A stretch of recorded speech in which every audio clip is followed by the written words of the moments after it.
શિયાળાની શરૂઆતની સાથે જ તસ્કરોને જાણે મોકળું મેદાન મળ્યું હોય તેવું દર વર્ષે જોવા મળતું હોય છે. ખાસ કરીને જો વાત કરવામાં આવે કે હળવદ શહેરમાં આવેલા રાણક રોડ પર મહર્ષિ ટાઉનશીપ તેમજ વૃંદાવન સોસાયટીમાં વારંવાર તસ્કરો પોતાનું ઘર હોય તેવી રીતે રેઢું પડ જાણીને ફરતા જોવા મળી રહ્યા છે.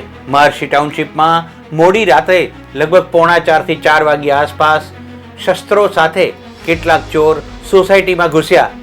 સીસીટીવીમાં કેદ પણ થયા, જેમાં બળદેવ ગોસાઈના મકાનમાંથી એક સોનાની વીંટી, 10,000 રૂપિયાની રોકડ અને નીલમબેન સુગરના મકાનમાંથી 450ની રોકડ રકમ તેમજ સંજય કુડેચાના મકાનમાંથી ચોરીનો પ્રયાસ નિષ્ફળ નીવડ્યો.